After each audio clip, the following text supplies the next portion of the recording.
Hello student, success coaching classes में आपका स्वागत है। तो आज हम लोग डिस्कस करने वाले हैं क्लास 11th का हिस्ट्री का आपको मॉडल पेपर बताने वाले हैं। अगर आप 2025 में एग्जाम देने वाले हैं तो ये वीडियो आपका बहुत ही ज़्यादा इंपॉर्टेंट होने वाला है। तो इसमें हम लोग डिस्कस करने वाले हैं, मॉडल पेपर आपको बताने वाले हैं, क्लास 11th के लिए बहुत ही ज़्यादा इंपॉर्टेंट होने वाला है। तो चलिए हम लोग वीडियो को स्टार्ट करते हैं।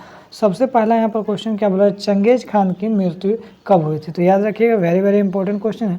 तो याद रखिएगा 1227 ईस्वी में हुआ। कब हुआ? 1227 ईस्वी में। वेरी वेरी इंपॉर्टेंट सवाल है, याद रखिएगा। आगे देखिए, जब मंगोल सेना की सबसे बड़ी इकाई में कितने सैनिक शामिल थे? तो याद रखिएगा 10,000 सैनिक शामिल थे। ये भी क्वेश्चन इंपॉर्टेंट है, याद रखिएगा। तीसरा सवाल हमारा क्या, निम्नलिखित में से किस शासक ने धर्म परिवर्तन कर इस्लाम ग्रहण कर लिया था? तो याद रखिएगा आपका गजन खान ने ऐसा किया था। आगे देखते हैं चौथा क्वेश्चन, जर्मनी के फ्रैंक जनजाति के किस देश का निर्माण थे? तो याद रखिएगा इसका राइट आंसर हो जाएगा आपका फ्रांस देश हो जाएगा। आगे देखते हैं क्वेश्चन नंबर 5 क्या बोल रहा है, जो छापा खाना का आविष्कार किसने किया? वेरी वेरी इंपॉर्टेंट क्वेश्चन है, तो याद रखिएगा गुटेनबर्ग ने किया। छठा क्वेश्चन हमारा, दूरबीन का आविष्कार किसने किया? वेरी वेरी इंपॉर्टेंट क्वेश्चन है, तो याद रखिएगा इसका हम लोग गैलीलियो ने किया। आगे देखते हैं नेक्स्ट क्वेश्चन हमारा क्या बोल रहा है, जो रोमन साम्राज्य की मुख्य भाषा, सबसे मेन भाषा क्या है? तो याद रखिएगा आपका लैटिन भाषा। ये भी आपको वेरी वेरी इंपॉर्टेंट सवाल है। On the origin of species नामक पुस्तक किसने लिखा? तो ये भी आपको वेरी वेरी इंपॉर्टेंट सवाल है, इसको भी ध्यान रखिएगा, चार्ल्स डार्विन ने लिखा। आगे यदि हम लोग देखते हैं नेक्स्ट क्वेश्चन हमारा क्या है, तो नेक्स्ट क्वेश्चन देखिए, मेसोपोटामिया की पहली ज्ञात भाषा क्या था? तो याद रखिएगा मेसोपोटामिया की सबसे पहले ज्ञात भाषा सुमेरियन था।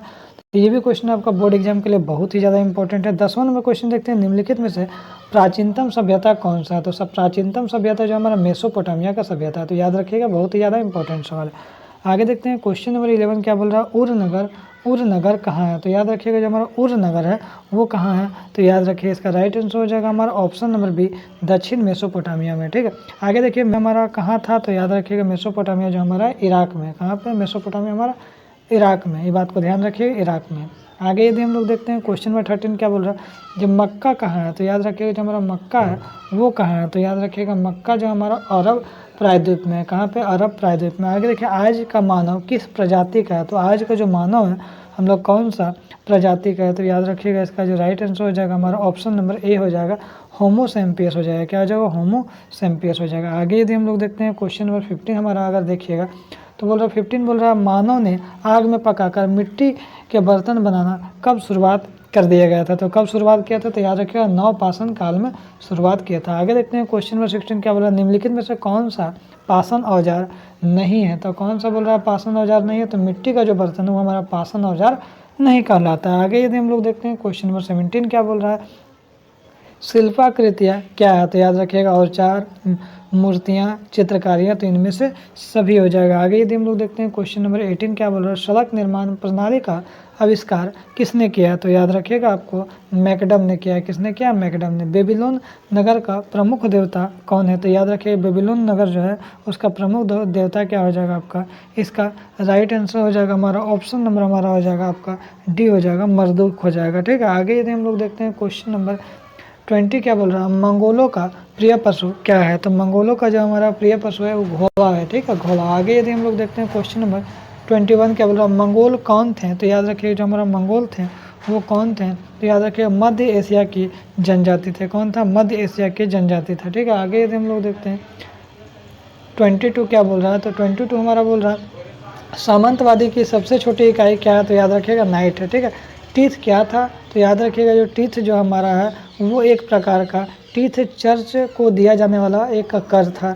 आगे देखते हैं 24 क्या बोल रहा है, सामंतवाद का अधिक्रम नहीं था। तो याद रखिएगा सामंतवाद का अधिक्रम नहीं था, इसमें नाइट में था। नाइट इसका राइट आंसर हो जाएगा। आगे यदि हम लोग देखते हैं क्वेश्चन में 25 क्या बोल रहा है, ईसाई धर्म का प्रथम पोप किसे माना जाता है? तो याद रखिएगा आपका ग्रिगोरी को माना जाता है। आगे देखते हैं क्वेश्चन नंबर 26 क्या बोल रहा है, पुनर्जागरण किस देश में प्रारंभ हुआ था? तो याद रखिएगा इटली से हमारा प्रारंभ हुआ था। आगे देखते हैं द लास्ट सपर की रचना किसने किया था? तो याद रखिएगा आपका लियोनार्डो द विंची ने किया था। आगे यदि हम लोग देखते हैं किस देश का नाम पर एक पेड़ का नाम था? तो वेरी वेरी इंपॉर्टेंट सवाल है, याद रखिएगा ब्राज़ील हो जाएगा।